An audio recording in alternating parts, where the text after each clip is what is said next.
So, Robot Cloud Customer Spotlight. I was really excited about that slide, you guys.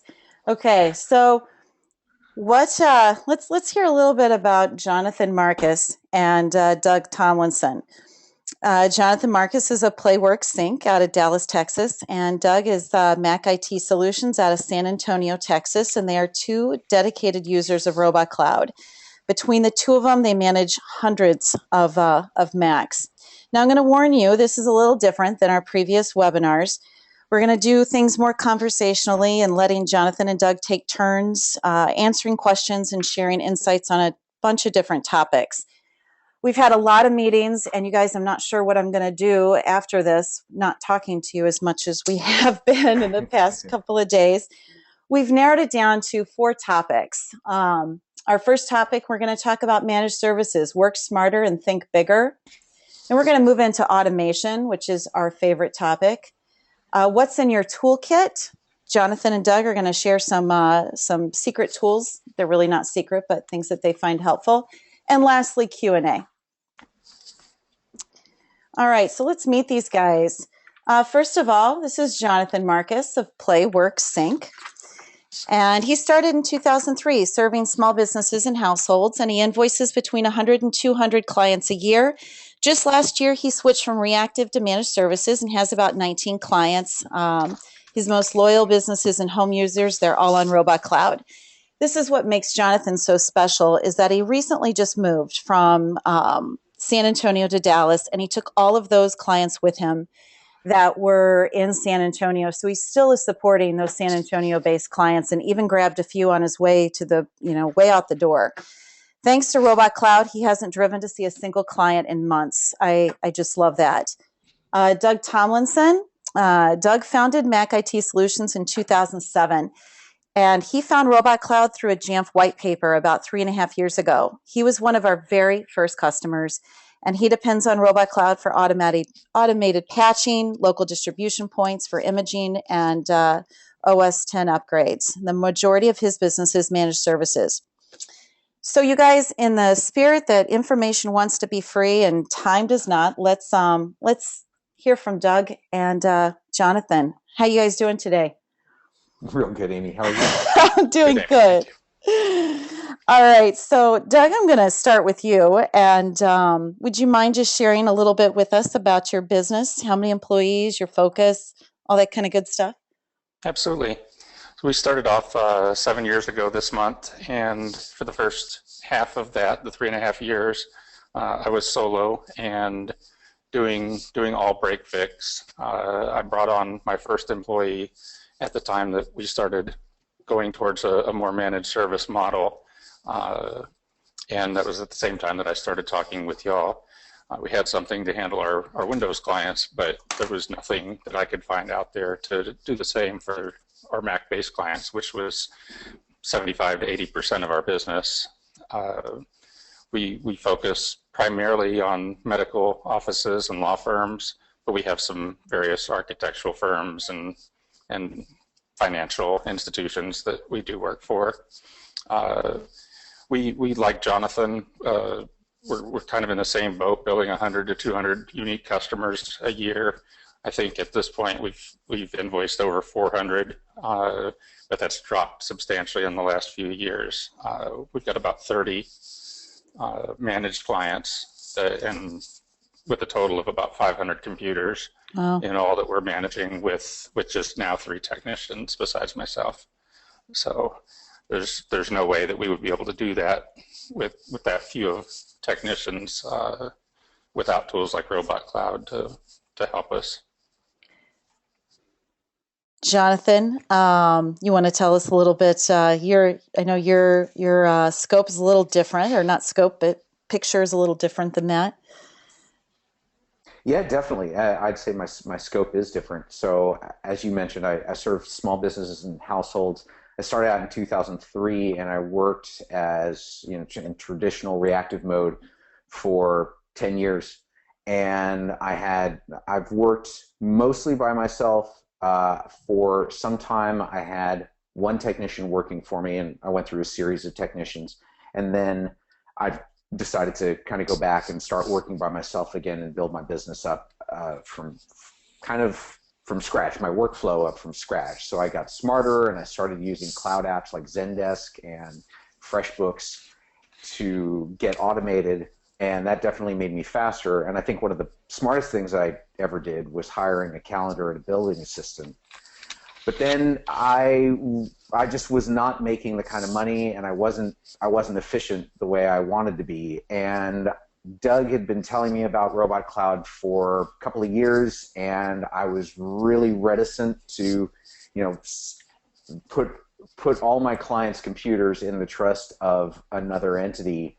And I started talking to you guys, and I talked to Doug, and I realized that you've got an incredibly solid service, and you've got an incredibly solid team of people. And so I just realized that I was a fool not to move over to managed services. So started doing that in 2013, and it's been fantastic. As you said, I'm serving all my clients remotely. I haven't driven to a single appointment since I moved to Dallas, and I've been taking care of everybody in San Antonio.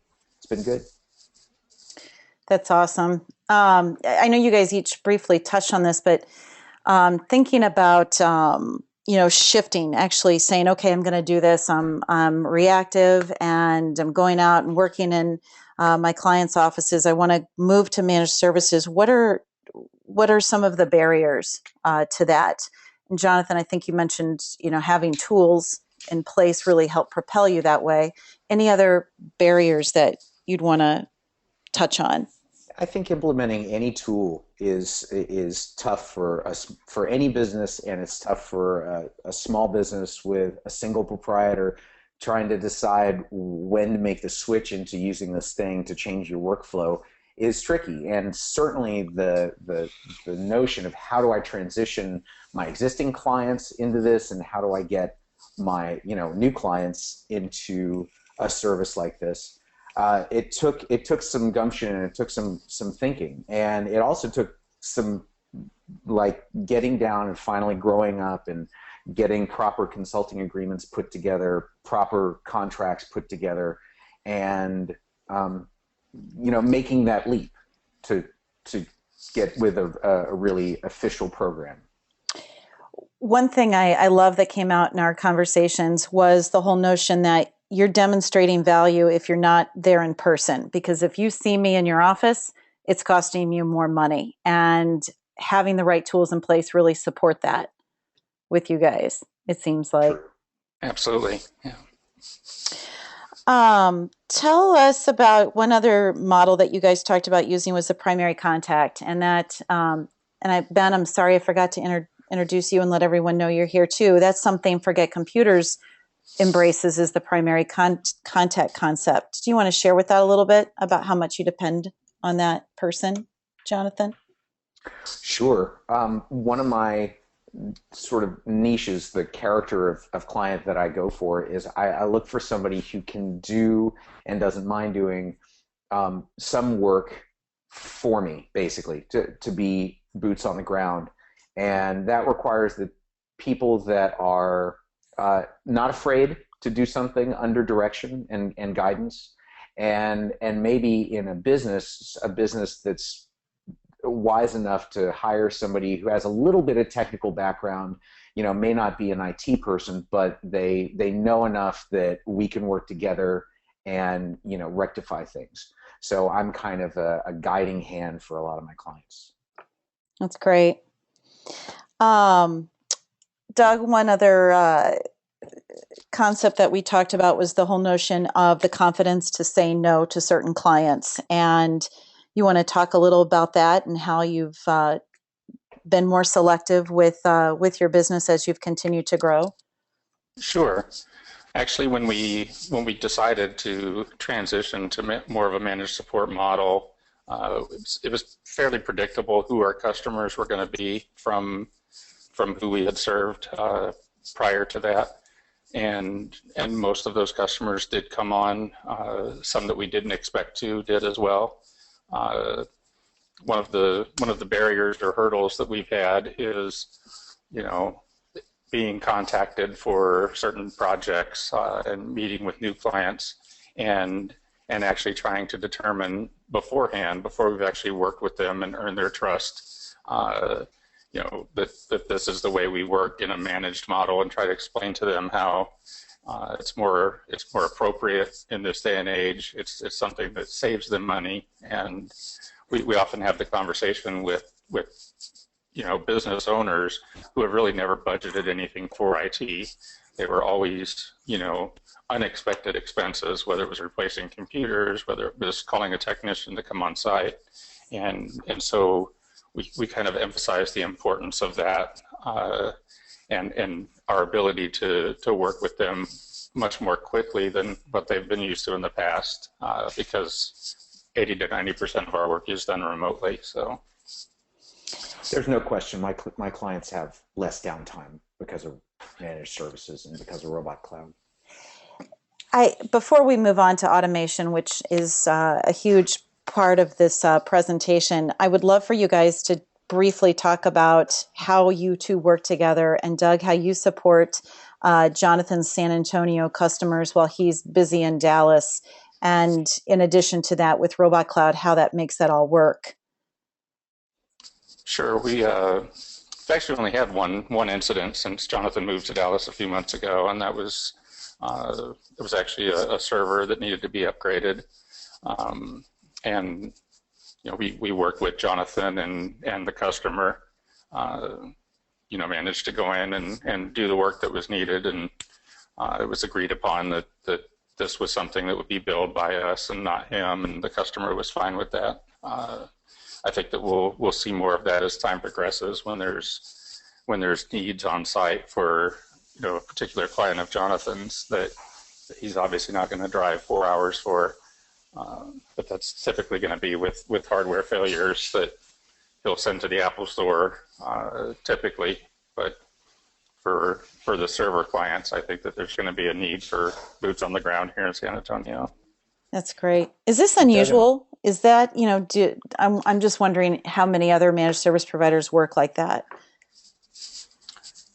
You had asked that question previously to us in preparation of this, and I really thought, if you're not leveraging other providers in your industry, working against each other, I think that you're really missing out. Yeah. I think it's been something Jonathan and I have done back and forth for 7 years since I came on the scene, and we also have some contractors, that have their own businesses that, has a Cisco specialist or something else that we're not experts in, and things really go both ways. So it is definitely great to know, to have a foundation of friends, pals. I mean, Doug and I became buddies when he became an ACN, and we just became greater and greater friends as time went on. And I've got a couple of friends in San Antonio that I've used over time, that I've relied on over time to help me out of binds, and vice versa. I'd like to think that I've helped them. And it was definitely good to know that in all this time, in these months since I moved to Dallas, there's just been that one incident where I've had to call on somebody and ask, hey, there's a new server that needs to be replaced. It should just be a straight clone, but it turned out it wasn't a straight clone. And Doug and his guys are so pro, they just handled it beautifully. So it was great, and I really felt like my client was taken care of, and they felt taken care of. That's great. So let's move on to automation, because this is really how you guys are able to be in all of these different places with hundreds of Macs to take care of each and every day. How did you guys find, I'm just going to put this out there because this is what, we're all here for. How can you trust Robot Cloud to take care of all of these Macs? What was that moment of discovery for you that made you sign on the dotted line? I guess I'll go first here. Like I said earlier, Ben and I had a lot of conversations prior to this. There wasn't at that time near the documentation that you have now. So there was a lot of explaining and him sending me things that he was working on. And we did start out with a single client to kind of see how things worked, and from there we went all in. And it's made perfect sense for us. When I started with you guys, I only used your inventory and alert system, and I was kind of starting, putting my toe in the water, just getting my existing clients, my loyal clients, on this system and seeing how it would go. And as soon as I got my documentation in order, I started selling it to those clients who trusted me. And so I was able to see pretty quickly how it was going to help. Every time I signed somebody up, I look at Device Scout, the dashboard, and I see, okay, that hard drive is full, or that time machine is failing. But the first time that I got a ticket through Zendesk from Robot Cloud, it alerted me through Zendesk that a inactive memory was released. That Yeah. there was some memory that had been chewed up, and the daemon just went, hey, you know what? That's not being used. Ran a purge, and I got a ticket that said inactive memory released, and I just forward that to the client, and I say, just letting you know, we got your back. And that, it just felt so good, and they responded, and they, very positively. Good to know. And you didn't have to go to their office to do anything, right? I barely had to do anything except forward an email. As we were talking, prepping for this, you want to share, Jonathan, real quick, the alert that you got that we just released. Ben, I think it was yesterday. Chad released this alert yesterday. Yeah, I pulled up my Zendesk just as we were talking and getting prepped, and I saw notice malware removed for about like 5 tickets, and I just typed this to a client. Hey, we got a new kind of alert, just letting you know we have your back. And I've got a text expander snippet for that bit. And it's so the client had installed Genio, which I know lots of our audiences encountered, and we saw a couple of others, Conduit, vClear, they've been told. That's awesome. That's great. Yeah, it is. Yeah, it is. Did you guys ever think Amy, of? yes, Sorry. Amy, I am here. Thank you. These guys have been doing such a great job. I didn't want to interrupt, but we did within the past few hours released malware detection and removal, and so far we're seeing about a 5%. 5% of the Macs in our system are infected, and those are getting removed, and the users who are infected are getting notified that that's been taken care of. And also, I think it was a week ago, we released another security feature where we're checking SSH attacks, and we found several computers getting attacked, mostly from China, and took steps to remediate that. So, it's fantastic, as Jonathan pointed out, when you can do that for a client, because it would be very difficult with the thousands of devices that we have to go around by hand and look for that type of stuff. And since I signed up for the full action packs, and I started converting some of my clients to the action packs, I realized that there's really no reason to do anything less. I'm not going to sell only inventory and alerts to anyone anymore, because I signed up for action packs, and then pretty soon I got a ticket that said, well, that computer has the disk FSCK has been run and repairs were made. And that was really reassuring.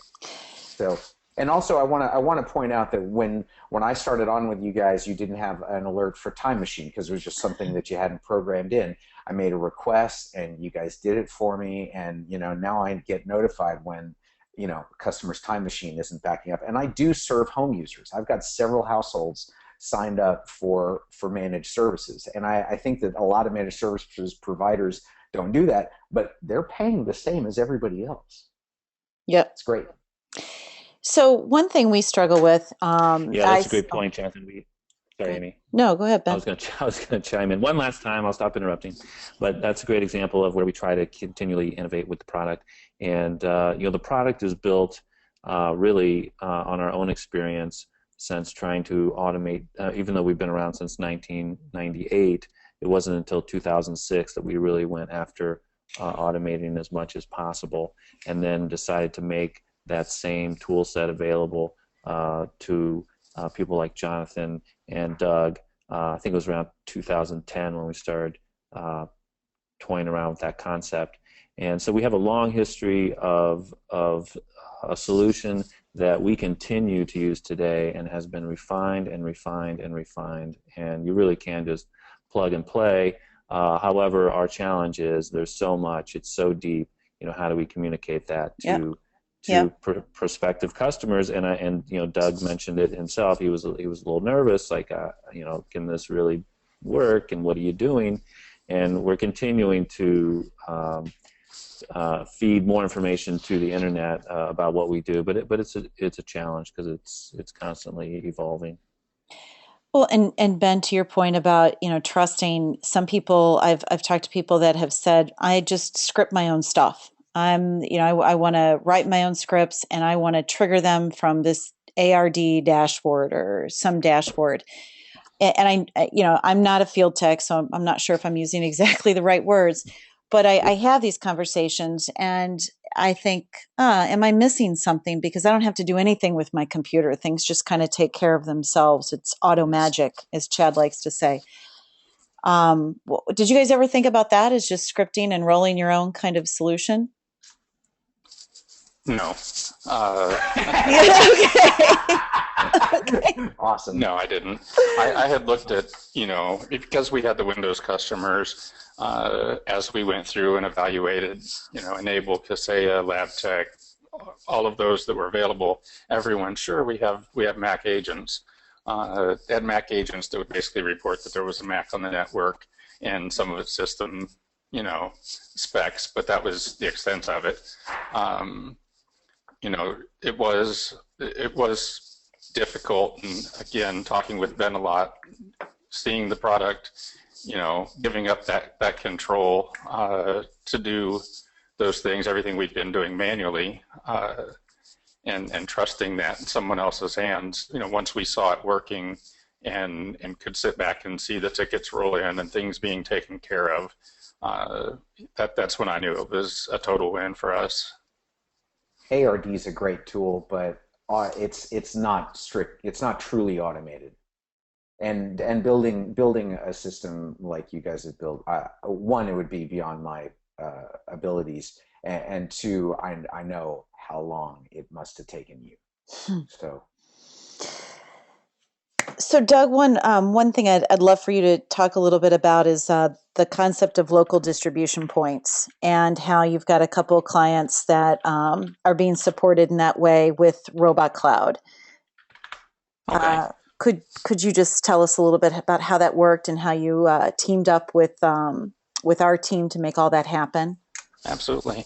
We initially did it to help with imaging as we were taking on more and more Mac practice customers and had pretty specific needs for everything that needed to be installed on the computer. So we would build an image, and then with that distribution point, could very easily re-image machines. We've also found it very useful for doing operating system upgrades, as Apple has turned them out much more quickly over the last few years. I think we were on board around 10.5, 10.6, and all of the upgrades since then. We still use ARD in order to do that, but we have one terminal command to run when you select all the computers in that organization, and they're at 10.7, they're at 10.8, they're at 10.9. So that's been the biggest benefit to us, and we've tried to roll out distribution points to probably better than half, if not 75% of our customers. Really, it's just maybe the smallest of our customers that we haven't chosen to do so, but I think it's very important. And we also support you with your LogMeIn account, bundling that with support menu. Is that correct? Right. We actually, our agent, when we install the agent on the computers, part of that package is to install the support menu, which we've worked with your team to brand as our own, and also to install our own LogMeIn. And I know that you offer options for, TeamViewer and whatever others. I think you can do just about anything that has an installer package to make that computer automatically accessible. Before we move on to the toolkit portion, I came across a phrase, Jonathan, that you said that you don't provide emergency services. I just have to ask you to say that again because I love that phrase that you said. Yeah, we do not. It's in my consulting agreement. I do not provide emergency services. And, again, I've been doing this for a long time before I realized that I had the confidence to say that. If you put, pardon me, if you put your customers in a good enough system with good enough backups, with managed services, and with maintenance automated by Robot Cloud, then emergencies might feel like emergencies. There might be things that feel like emergencies to clients, but when they call, you can take care of it in a way that's not an emergency response.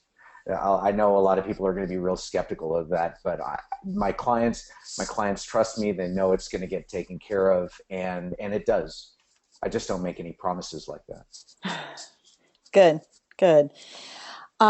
So this is, I always love this part from a technology perspective, is hearing the different kinds of tools that you guys use. And we have already talked about Zendesk. That's exactly what we use at Forget Computers. And I know both of you are using Zendesk. Have you always used Zendesk? Another thing to talk me into. Yeah, we started using it right at the same time that we started using Robot Cloud. And I believe that they offer an entry-level package as well, where you can get started relatively inexpensively if you want to take Zendesk for a spin. Yeah, it's pretty affordable. I pay $18 a month. Yeah, we're even with our team size, it's well worth the money. Doug, you're using, or no, I think it's Jonathan. You're using MailChimp. And Doug, you're using Quote Roller? Correct. We found Quote Roller actually just in the last 6 months. Really, really good tool for building proposals, and our managed support agreements actually allows you to kind of build an inventory of items, templates that you can use for verbiage based on, maybe the field that you're addressing, medical or legal or other. This helps put together really professional looking proposals that are accessible online and allow people to accept and digitally sign via Right Signature or EchoSign. EchoSign. Yeah. And of course, Robot Cloud Actions and LogMeIn. These are all very important. I believe also you guys had indicated using Google Docs as well. Yeah, for a bit. Less so now. I used to use it for client documentation. Can I say something about Zendesk? Oh yeah, absolutely. And then we're going to move on to Q&A.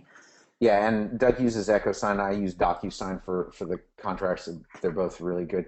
Zendesk, I use it not just for troubleshooting tickets, but also for scheduling. So when someone fills in a scheduling request on my website, it creates a Zendesk ticket, and so my calendar assistant can do the scheduling.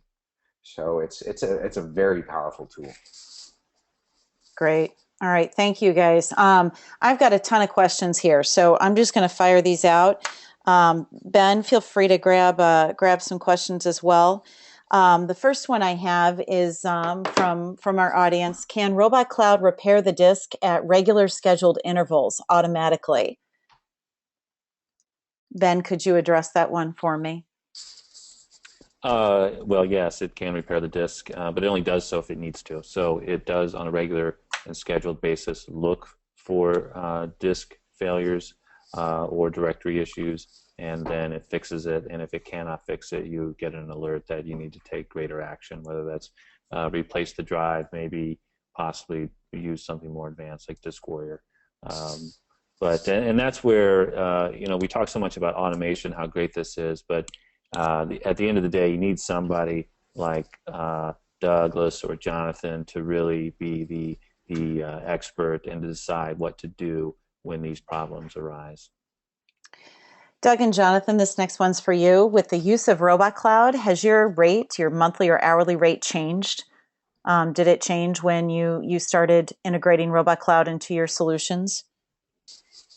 I actually did. I actually did a price change at the time, and I increased my hourly rate to where the contracted price or contracted rate for customers was the old rate. So it was part of bringing those customers on as managed support customers, and telling them, look, to maintain the same rate that you've been paying for the last 3.5 years, we're going to have this agreement that cost X number of dollars per month, and any work that we do on site will still be at this rate. So, to that point, Amy, I remember this has been a while for us, but there was a time when we had a reduced rate for remote support, and now we have the same rate, whether it's remote or on site, because we feel we're adding the same amount of value. We do have some minimums if we go on site because there's some travel time involved.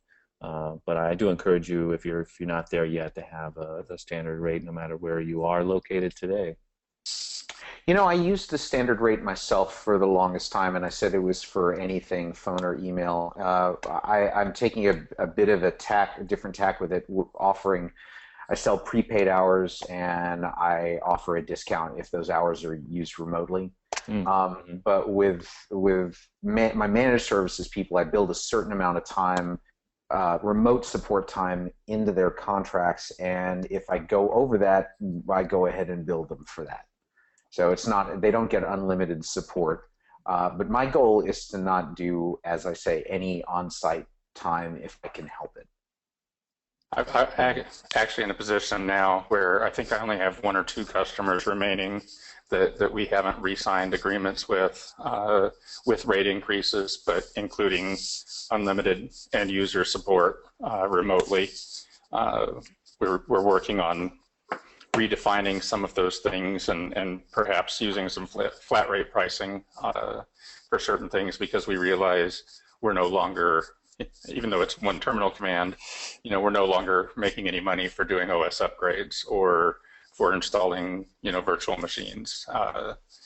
So there's certain things that we need to kind of revisit with our customers, but at this time, like I said, most all of them are getting unlimited remote support included in part of their agreement, which was, I think, a positive thing for us. I think the revenue showed to be positive from that.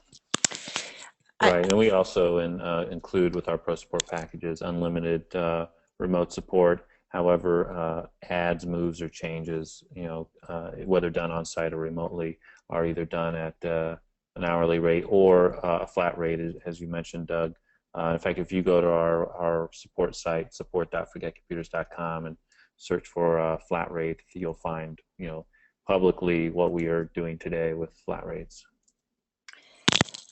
You guys, I know we're going over, and for everyone out there, I apologize. However, there's so many questions. I feel like no one has left yet, so I'm going to take that as a prompt to keep going. We'll just take this another 5 or 10 minutes, if that's okay, Jonathan and Doug. Sure. Okay. Sure. I have a question here about branding. There's some question about, I want to be able to brand this. I don't want Robot Cloud's name on it. I don't want Device Scout's name on it. How did you guys consider that when you were embracing this solution? In the beginning, I had no objections to the Robot Cloud and using that. In fact, we've put it on our website as part of our team with a little information about your company. I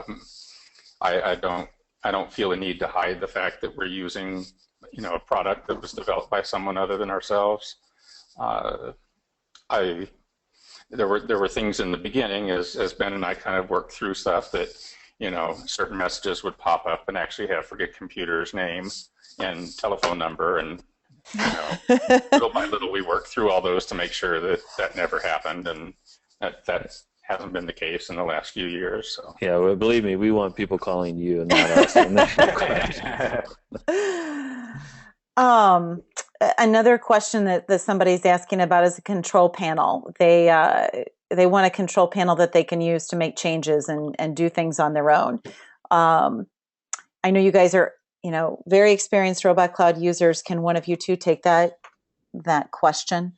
I'm happy to answer that too. That was another thing in the beginning too that Ben can attest to was really the lack of control, wanting to see exactly what was being done besides just a list of policies and actions. And we talked about that both on the phone and in person several times, and there was a possibility of that kind of coming to fruition at one point, and by that point I had become so dependent on it and that I just didn't care. I felt like I don't want to see anything else. If I can look at Device Scout and see if I'm getting Zendesk tickets that are saying either this has been taken care of or this needs our attention, I'm really fine with that. Everything else has worked beautifully, and if we need something, I can't remember a time that we've gone to Ben or Chad or anyone on the team and asked for something and been told no. So, I think that you guys have been very open to other people's suggestions, like Jonathan said with Time Machine. If there's a need and it's beneficial to you and to other customers, then it gets done. And you can trigger all the actions with command line if you have VPN into the client and ARD.